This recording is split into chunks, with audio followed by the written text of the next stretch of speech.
que o sofrimento é uma parte constituinte da vida de todos nós, pois a vida se parece muito mais com um palco de tragédias do que com um parque de diversões.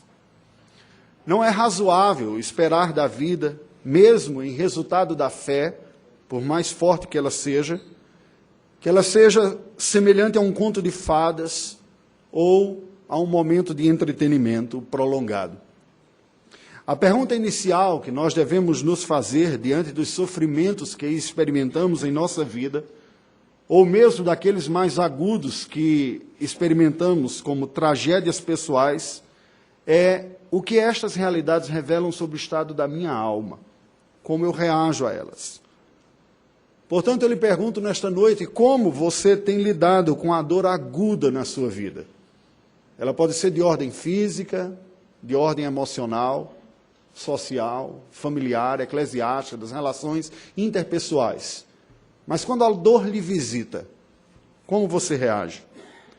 Você consegue perceber a sua parcela de responsabilidade a entrar nestes exercícios dolorosos, ou nessa experiência dolorosa na sua vida? E consegue perceber também a sua parcela de contribuição para sair dele? Ou entenderem como lidar com ele? Pois bem, é com perguntas como essa que eu lhe convido a abrir a palavra do Senhor no livro do Gênesis, no capítulo de número 33, para nós acompanharmos a experiência trágica vivida pela família da aliança na cidade de Siquém.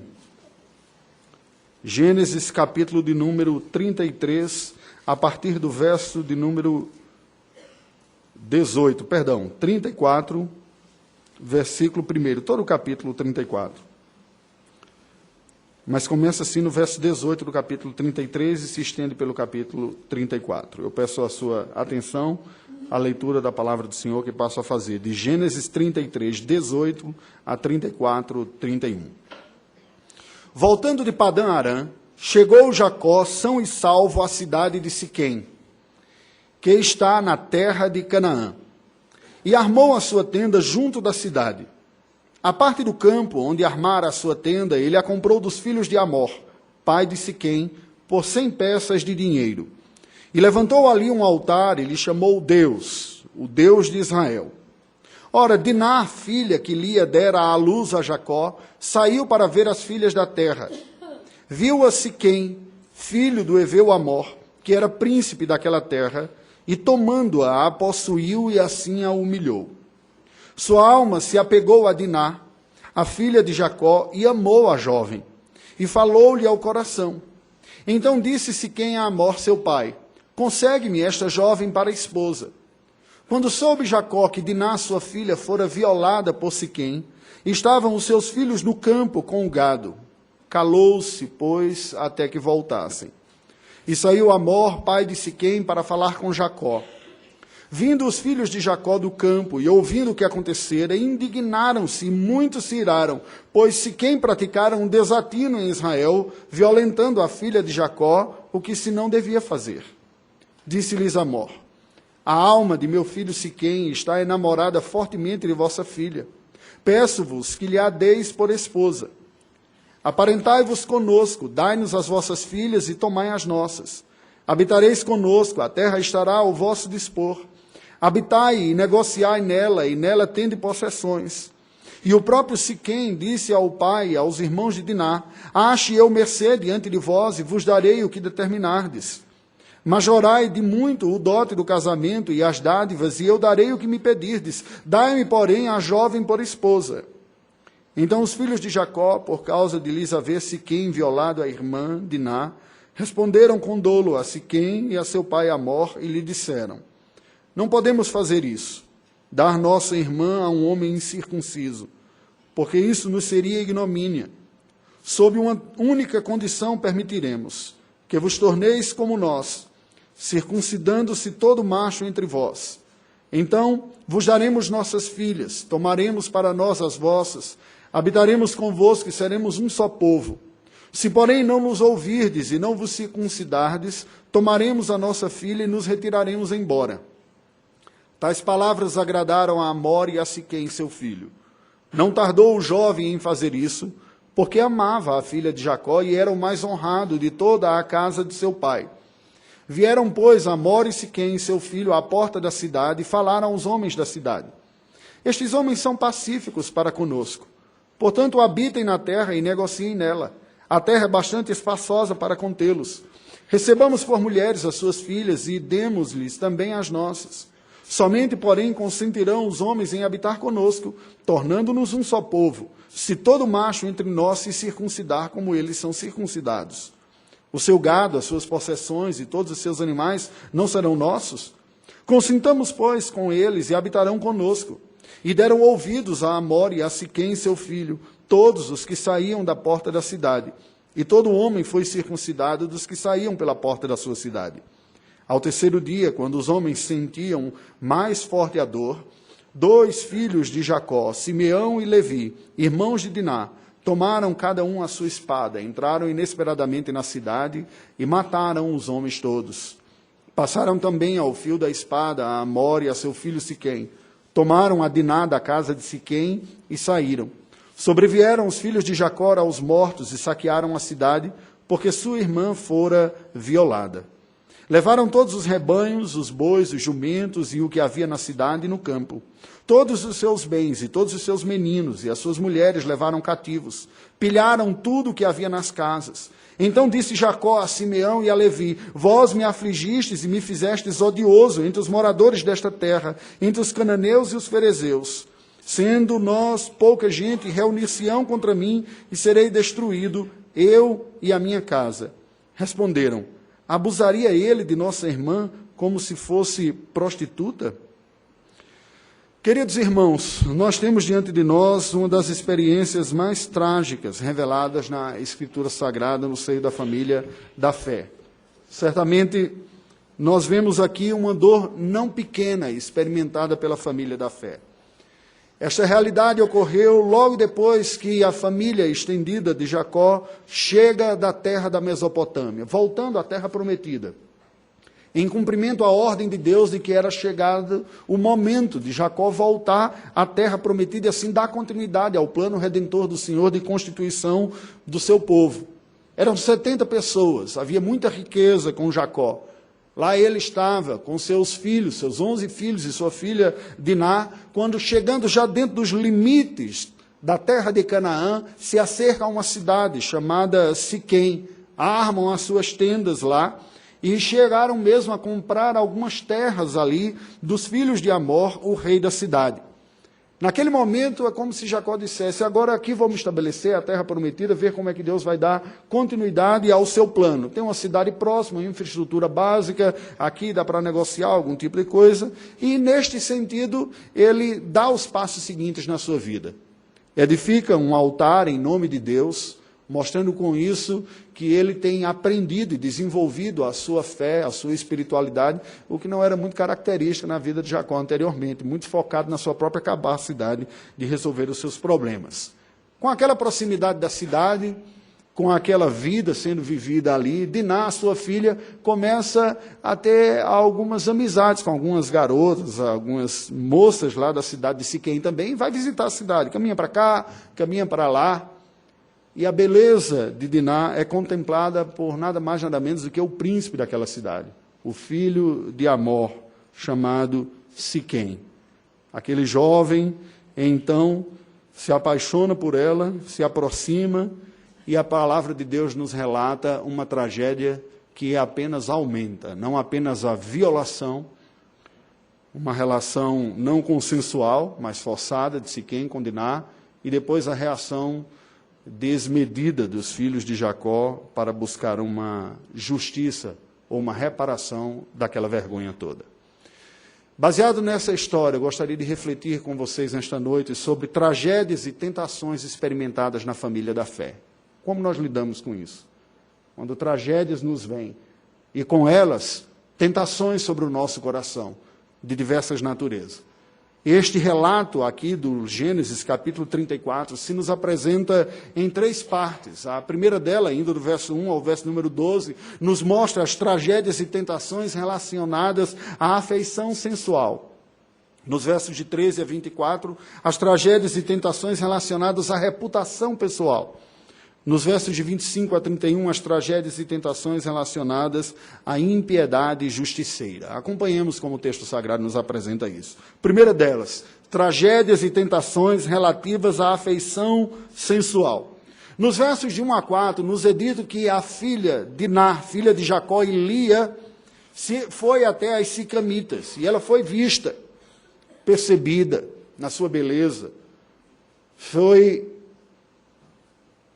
objeto de cobiça, de atração e de admiração pelo príncipe da cidade, Siquém, que ao aproximar-se dela, insiste numa relação e numa intimidade que não lhe era consensual e violenta a filha de Jacó.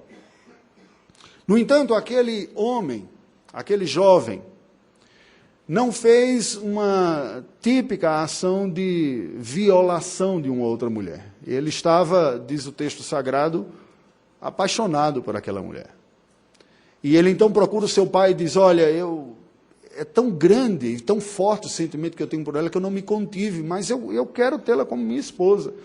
Me ajuda a resolver esse problema aí, porque eu avancei um limite. Você é o rei da cidade, vai lá, negocia com a família, vê o que dá para fazer, acerta o casamento com eles.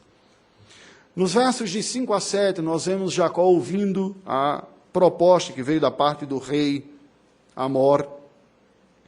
Quando ele ouve o relato do que ocorreu, e o texto sagrado nos diz que ele ficou calado ao ouvir aquela notícia, e permaneceu calado, sem nada dizer, até que os seus filhos voltaram do trabalho. Quando ele narra aos seus filhos o que ocorrera com a sua irmã, Diná, no caso, a sua filha, irmã dos seus filhos, os seus filhos ficaram consternados, indignados com aquela situação. Mas Amor chega e propõe uma aliança matrimonial para resolver aquilo. Uma proposta típica de pôr panos quentes nas situações. Meu filho não é um mero aproveitador, ele se antecipou, perdeu a cabeça, mas ele está apaixonado pela sua filha, e eu vim propor uma aliança de matrimônio entre nós. Vocês estão aqui, vocês são um povo com propriedades, com gado, nós temos uma cidade, uma infraestrutura, vamos fazer uma aliança entre vocês e nós. Nós daremos os nossos filhos para as suas filhas, vocês darão os seus filhos para as nossas filhas, nós trocaremos, todos ganharemos com esta relação. E você tem todo o direito de majorar o quanto quiser o dote do casamento. O preço que for, nós estamos dispostos a pagar e resolver este problema, que a justiça seja feita desta forma. Foi a proposta de Amor. Irmãos, nós estamos diante de uma situação muito delicada, não é verdade? Inclusive uma dificuldade de interpretação muito grande desta realidade. Para nós, contemporâneos, com todos os avanços, e creio que houve avanços na nossa sociedade, na civilidade da humanidade, para buscar criar leis que deem mais proteção àqueles que estão fragilizados nas relações. Vivemos uma geração que convive com a lei Maria da Penha, que entende que é necessário oferecer uma proteção diferenciada à mulher fragilizada na relação com um outro que tem, por características do gênero, força física maior, e que, portanto, o Estado deve intervir oferecendo uma proteção maior. Eu penso que seja um avanço. Isso faz com que a nossa sensibilidade, independente do momento histórico que vivamos, mas não há um ser humano com um pingo de sensibilidade que não ouça uma história como essa e não sinta um amargor no seu estômago, a bilis produzindo algo mais, e dizer, mas que sem vergonha, que desgraçado desse cara.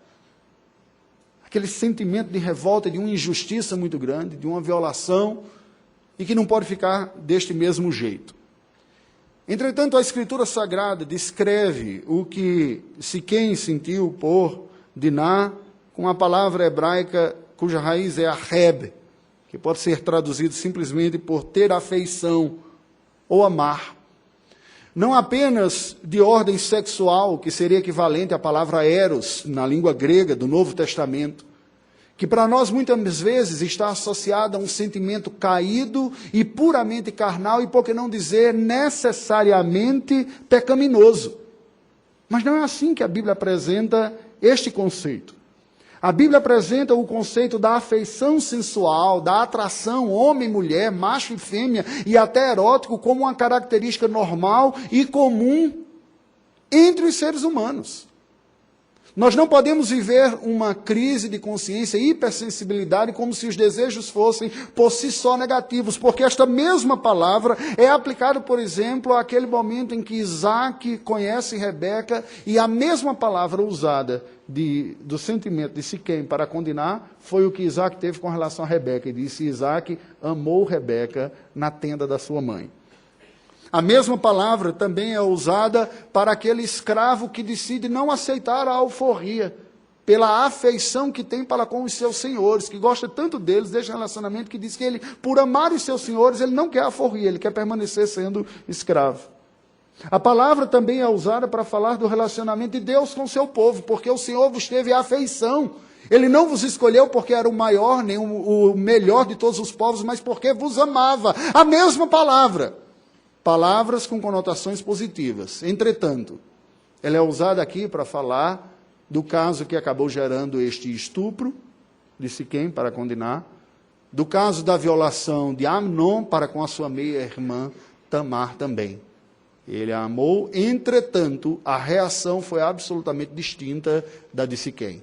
Depois de ter violentado a sua meia-irmã, ele vira as costas e diz: sai da minha frente, eu não quero lhe ver. E diz o texto sagrado que o sentimento de repulsa que ele teve foi muito maior do que o de atração antes de tê-la conhecido. O que nos leva a concluir que aquilo que a Bíblia aponta para o que houve em Siquém com relação a sentimento não é uma questão moralmente nem positiva nem negativa, mas um constituinte natural da espécie humana, a atração puramente. Se nós não entendermos que faz parte da nossa constituição biológica, química, emocional e até psicológica, sentirmos-nos atraídos pelo sexo oposto como fruto da graça comum de Deus, nós não saberemos lidar com isso de forma saudável. Pessoas entram e mergulham em relacionamentos acreditando sentir um verdadeiro e puro e suficiente amor, tão somente porque se sentiram atraídos por aquela outra pessoa, e dizem amor porque é muito forte o que eu estou sentindo por ela. E outros também poderão considerar necessariamente negativo como sendo algo moralmente condenável, uma vez que outras características se fazem presentes, como falta de evidências de piedade na vida de outra pessoa. Só pode ser pecado que eu estou sentindo. E não entende que, na verdade, isso aqui não diz respeito nem a moralmente certo, nem a moralmente errado, mas diz respeito à natureza humana. O ponto que vai diferenciar, ou o ponto que vai qualificar, é o que eu faço a partir deste sentimento. A partir dessa atração natural dada por Deus. O que farei? Aprendemos, portanto, presta atenção, que devido aos efeitos do pecado, os nossos sentimentos e as nossas afeições estão difusas e muitas vezes confusas. O amor humano, por mais nobre que seja, é imperfeito. Porque nós somos imperfeitos. Por mais desejável que seja alguém, esta pessoa não é capaz de expressar amor na sua plenitude e em toda a sua natureza. Não é apenas o caso de Siquém, mas o caso de todos nós. Em outras palavras, preste atenção, moças, o que eu estou dizendo é: não existe príncipe encantado. Por mais belo e bom partido que seja aquela pessoa, é um pecador. Por mais nobre, bom e legítimo que sejam os sentimentos, será falho e decepcionará em alguma medida. Este sentimento, esta atração, que não é necessariamente ruim, não é suficientemente capaz de levar adiante um relacionamento saudável. Não é. Nós precisamos de outras virtudes da graça nos acompanhar aqui. Num relacionamento e numa intimidade, é óbvio que o que ficou destacado aqui, a nossa tendência natural é dizer: aquilo não é amor de jeito nenhum, olha o que aconteceu. Mas isso foi a reação, foi o que ele levou a partir daquele instinto. O que fez foi um outro pecado, o pecado da violação, e grave. É imperativo o consenso numa relação homem-mulher, mas não o suficiente. Vivemos em uma época que acredita que a única regra que importa para a intimidade entre um homem e uma mulher é a consensualidade. Se houver consenso, está liberado. Nem mais se precisa de casamento, nós podemos ficar juntos, somos adultos, somos responsáveis, os outros nem precisam saber o que está ocorrendo entre nós. Não havendo violação, havendo um respeito mútuo e identificação, está valendo. Mas não é assim que a Bíblia diz. Não basta o sentimento E não basta a consensualidade. Quem é Diná? Diná é esta moça, filha de crentes, da família da aliança, que se viu como muitos dos nossos adolescentes e jovens se veem encantados pelas possibilidades de outros relacionamentos, de amizades, da cidade, de oportunidades, que se sente feliz por se ver percebida, desejada, cobiçada, louvada, cantada por um cara que parece ser um bom partido. Aquela pessoa que se aproxima falando de juras de amores e prometendo os céus e a terra, mas que depois ela vai descobrir que não lhe foi sensível, não lhe respeitou a vontade e o seu tempo. Aquela moça que teve o seu não respeitado por aquele que haveria dito que a amava. E que depois continuou dizendo que a amava, mas que foi insensível quanto ao seu sentimento. Quem é Diná? Diná é aquela que caiu nas graças de alguém que a seduziu e depois, contra a sua própria vontade, experimentou a dor de ser violentada por alguém que ela acreditava amar e que a amava também. Mas quem é Diná em um outro sentido mais amplo, que não simplesmente sexual? Diná somos cada um de nós. Quando nos percebemos amados, bem-queridos por alguma qualidade, que somos louvados por uma outra pessoa, alguma circunstância, mas percebemos que as atitudes de respeito não estão compatíveis com as palavras elogiosas que ela dão. Diná é toda amante que ouve do seu amado a promessa de que um dia vai oficializar este relacionamento. É aquela que acredita que é aquela pessoa que diz que lhe ama, simplesmente ainda não legalizou porque há outros impedimentos na sua vida que não lhe permitem oficializar esta relação, mas que logo ele vai resolver porque ele é o amor da sua vida. Diná é toda aquela que dorme solteira, tendo a sensação de que é usada e abusada por alguém que não lhe trata com devido respeito nesta relação e com a honra devida. Diná é o funcionário que ouve elogio do seu patrão, da sua eficiência, mas que ano após ano não tem o seu salário reajustado de acordo com a sua produtividade. E que ano após ano ele diz, olha, pega esses elogios e façam outra coisa, converta isso em cifras, de que adianta você elogiar o meu trabalho e não me dar a devida atitude que reconheça aquilo que eu estou para fazer. Diná é toda aquela pessoa que ouve as palavras elogiosas, mas que em seu coração sente que as atitudes daquele que lhe elogia não lhe colocam na altura do que as palavras lhe condizem. Essas são as Dinás da vida. Sigamos. Segundo bloco, tragédias e tentações relativas à reputação pessoal. Nos versos de 13 a 17, nós vemos os filhos de Jacó impondo a Amor a condição da circuncisão geral. Quando ele chega e diz, vamos fazer uma aliança, ele diz, não, não é assim. O nosso costume não é esse. Nós não podemos entrar em aliança com outros povos desde que estas pessoas não se submetam à realidade que nós também temos. Nós temos uma prática, temos um costume em nosso meio, aqueles que são parte do nosso povo, eles recebem um sinal de circuncisão, que é um sinal de uma aliança aqui. Nós podemos até fazer esta aliança com vocês, mas vocês têm que se submeter às regras, aos ritos, à realidade, ao nosso costume, à nossa cultura. Nos versos 18 a 24, nós vemos como Amor e Siquém levam os concidadãos à circuncisão e ao pacto como os hebreus.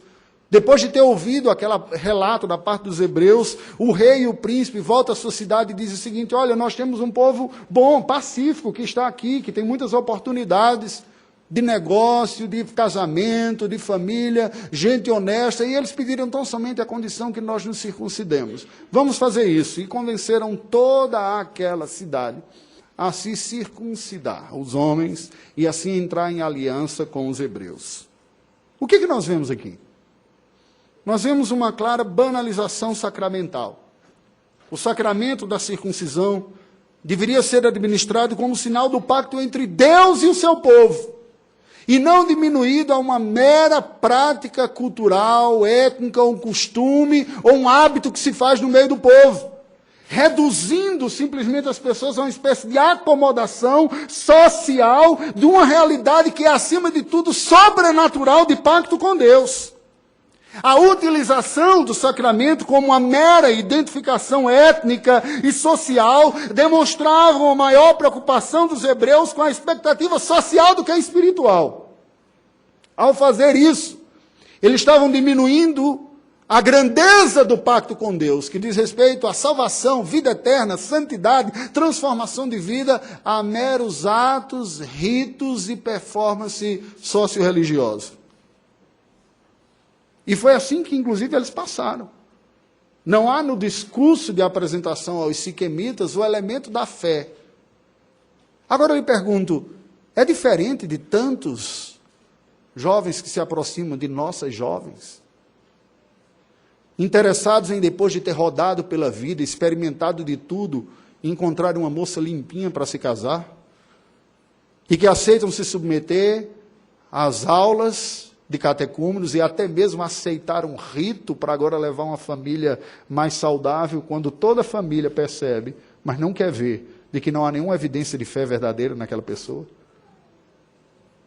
E quando muitas das jovens ou dos jovens, preocupados em viver uma solteirice prolongada, caem na tentação de acreditar na ideia de que ele está vindo na igreja, ou ela está vindo na igreja, ele aceita as aulas, ele até faz oração comigo naquela hora, baixa a cabeça e fala que é bonitinho.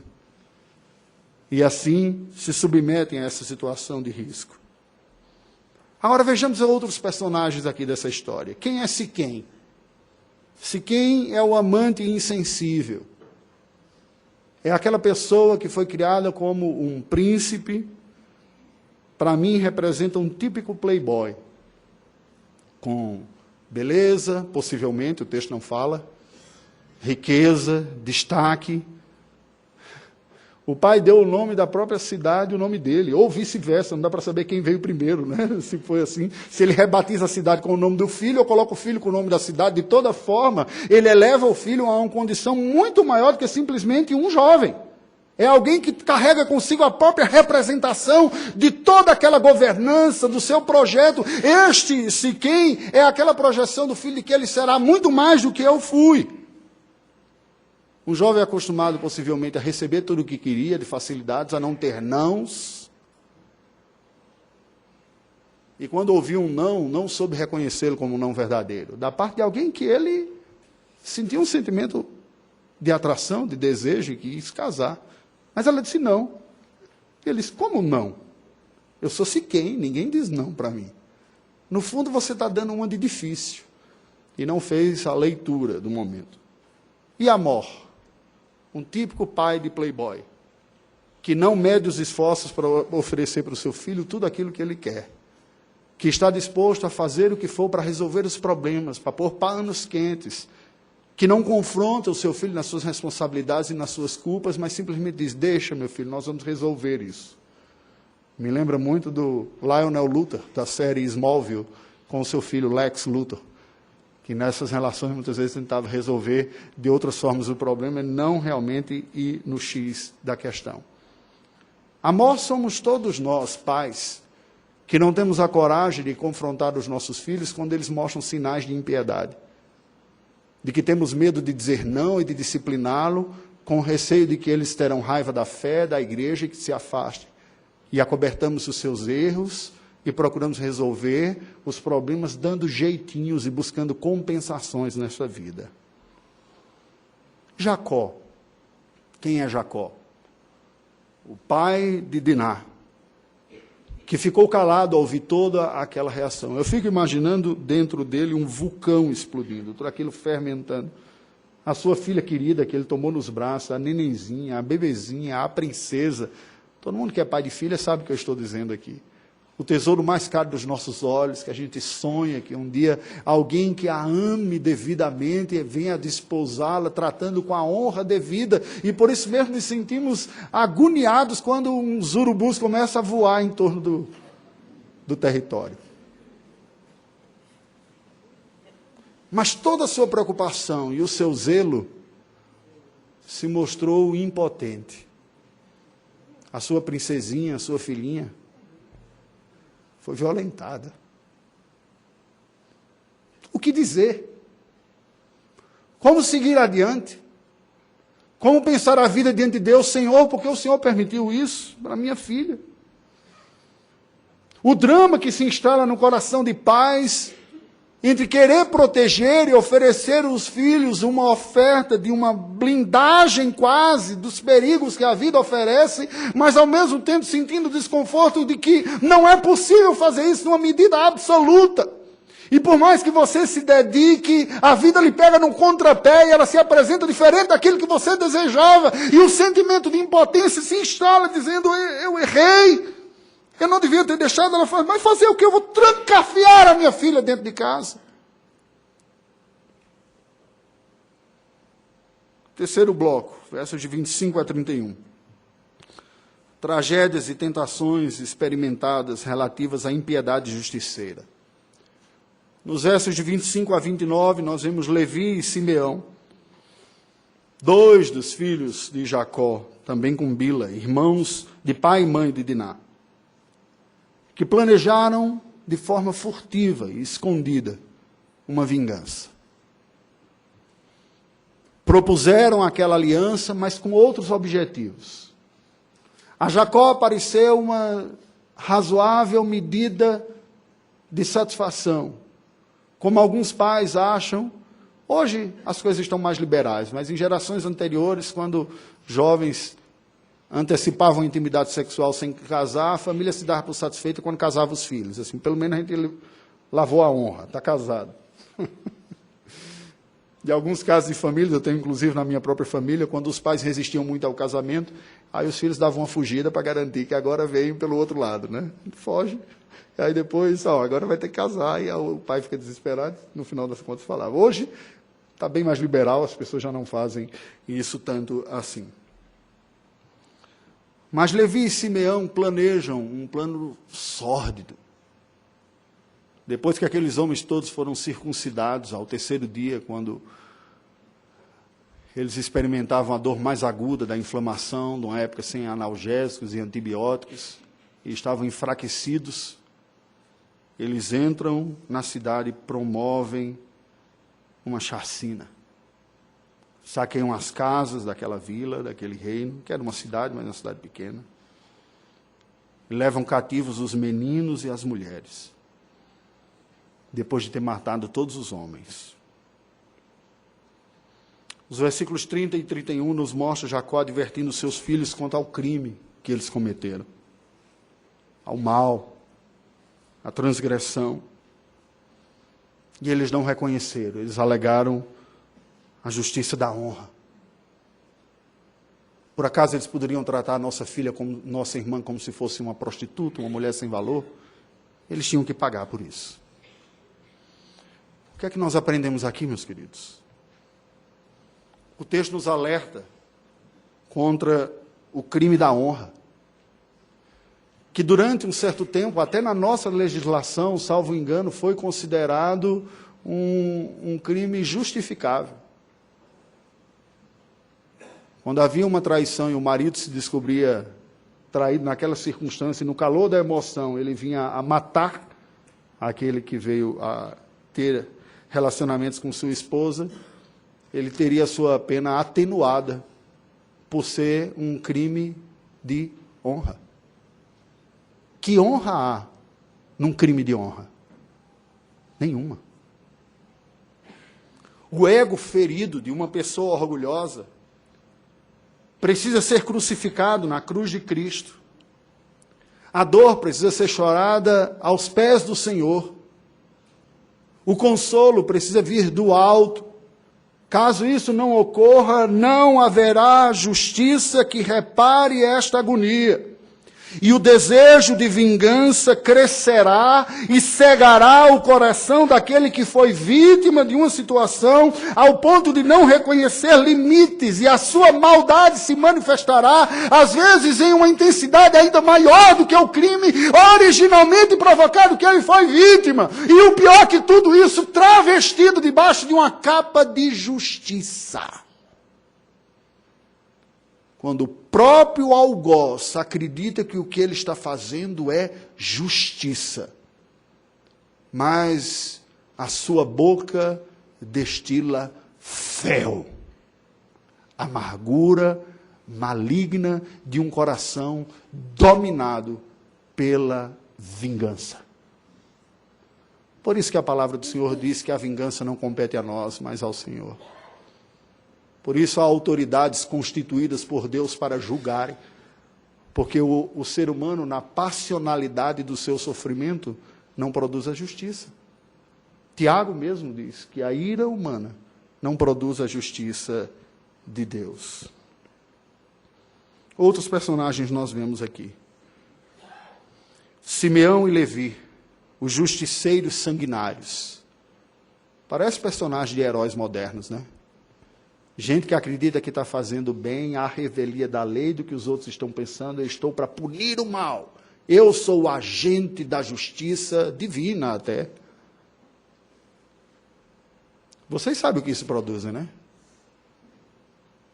Produzem, na escala social, grupos de justiceiros. Exterminadores de seres humanos que acreditam que estão fazendo justiça, apagando jovens, marginais, nem sempre, às vezes sim, algumas outras vezes não, e que dormem com a sensação de dever cumprido. Transgressores da lei protegidos pela farda. Criminosos que se acreditam ser agentes do bem porque estão condenando e suprimindo o mal sem o devido respaldo da lei para fazê-lo e da ordem. Estas pessoas não enxergam o mal, porque elas estão hipnotizadas, encantadas com o mal original que lhes produziu o sentimento de injustiça. A sequência é a seguinte, preste atenção. Quando nós somos vítimas de alguma injustiça, nós sentimos a dor disso e todos nós sentimos o desejo natural de reparação. Isso é natural para todos. A indignação de uma injustiça, de uma violência, é esperado se nós não estamos com a nossa consciência cauterizada. Mas se os meios devidos e instituídos por Deus não forem aqueles buscados, este sentimento evoluirá para um mal até maior do que aquele que foi produzido contra nós. E nós podemos nos tornar em algozes piores do que aqueles que nos infligiram mal primeiro. Este é o risco de todo justicismo. De toda pessoa que arroga para si o direito de avaliar, de julgar e de condenar como se Deus o fosse, não tendo essa capacidade. Quem são os siquemitas aqui? Os siquemitas são os vítimas de religiosos. E há muitos siquemitas pelo mundo afora na história da humanidade. Estes foram as verdadeiras vítimas dessa história toda.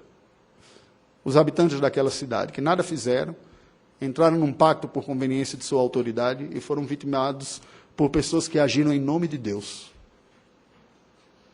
Quantas pessoas não estão longe da igreja, não porque são simplesmente ímpias, mas porque foram maltratados e machucados por pessoas que usaram o nome de Deus e foram insensíveis para com a sua vida.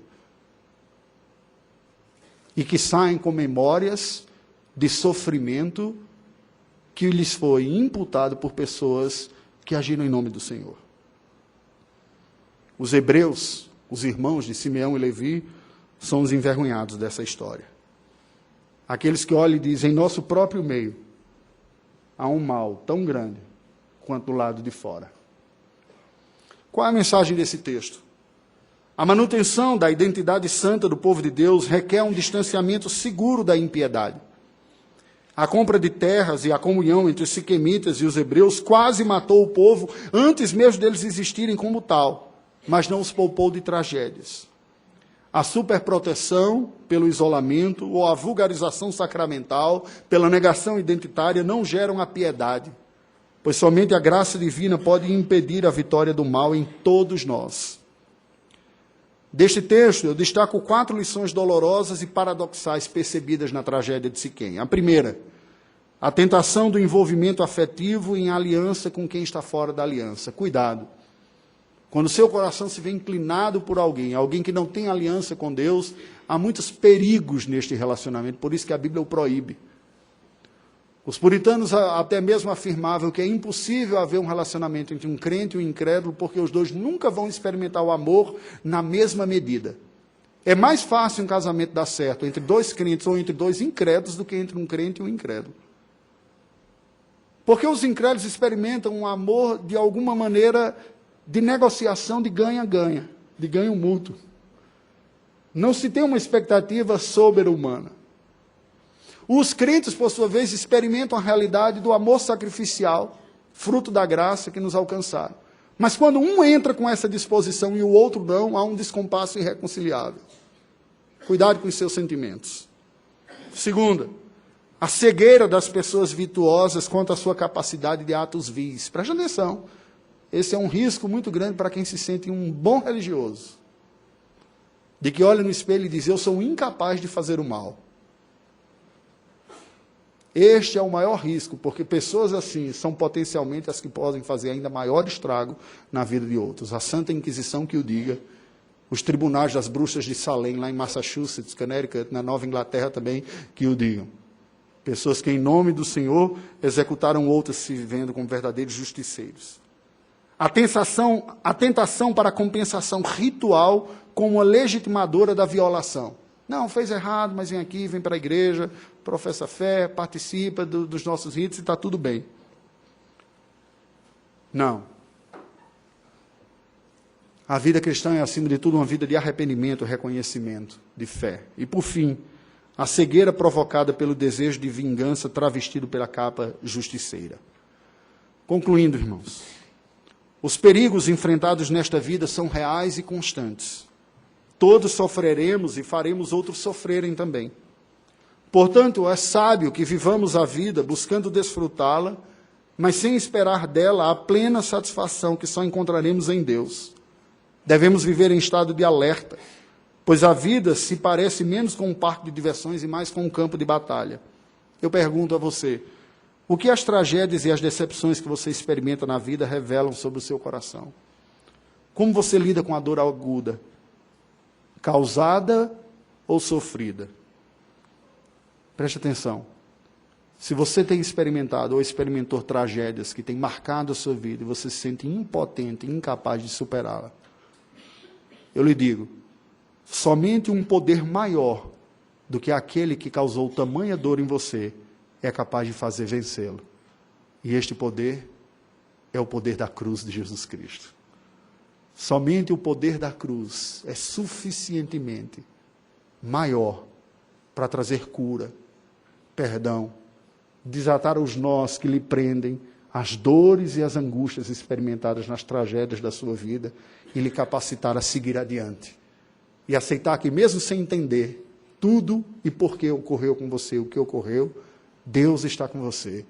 Ele esteve sensível a tudo isso. E eu gostaria de terminar com algumas aplicações personalizadas.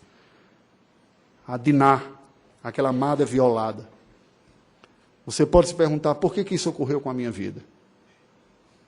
Não necessariamente na mesma condição, mas todo aquele que se sente desvalorizado, como falamos aqui anteriormente. Deus vê a sua dor. Deus sente a sua angústia. E na sua soberania e na sua graça, Ele provê a sua própria companhia para você, como uma realidade infinitamente mais poderosa, para lhe consolar, capacitar e até usar como instrumento também na vida de outras pessoas. Aos Siquéms da vida, os amantes insensíveis, que acham que tudo podem, que precisam ser visitados pela consciência de sua impotência, de sua insensibilidade, de se arrependerem dos seus pecados. A graça de Deus também lhe oferece perdão e condição de ser uma outra coisa, mais gentil e mais sensível do que você era antes. Você não tem que ser esse que ganha sempre, e o seu coração pode aprender a sensibilidade. A Amor, o pai de Playboy, você não está amando o seu filho quando você lhe dá tudo que tem e tenta resolver todos os seus problemas de todas as formas. A graça de Deus é suficiente para fazer o seu filho experimentar o que de fato ele precisa, mesmo quando você olha para os olhos dele e diz, eu não vou lhe dar o que você quer, mas eu vou lhe dar o que você precisa. Eu não preciso que você me ame, mas eu preciso que você me respeite como pai e aceite a vontade do Senhor para a sua vida. Confie em Deus, que tem o poder de fazer a sua vontade. Aos Simeões e Levis, aos justiceiros sanguinários, cuidado. Aquilo que parecia ser nobre pode estar tornando você um monstro. E você cavalga esse cavalo da justiça, não percebendo que você se tornou muito mais semelhante ao vingador cavalgando o seu dragão, da caverna dos dragões, do que propriamente um justiceiro ou um justo diante do Senhor. Aos hebreus envergonhados pela tragédia, assim como Diná, que muitas vezes sentem culpa e vergonha por alguma coisa que não tiveram culpa, que foram vítimas. O que eu vou fazer com isso que ficou marcado na minha vida e na minha família? Eu lhe digo, a cruz é suficiente. Não há vergonha, culpa ou desgraça que a cruz de Jesus não tem um poder de limpar, purificar e qualificar. O Senhor Jesus mesmo disse, no meu reino, muitas prostitutas e pecadores precederão os publicanos e fariseus, os fariseus e escribas que aqui estão. Na eternidade com o Senhor, desfrutando de intimidade, de uma comunhão com o Senhor, existirão muitas pessoas que tiveram vergonhas da sua vida,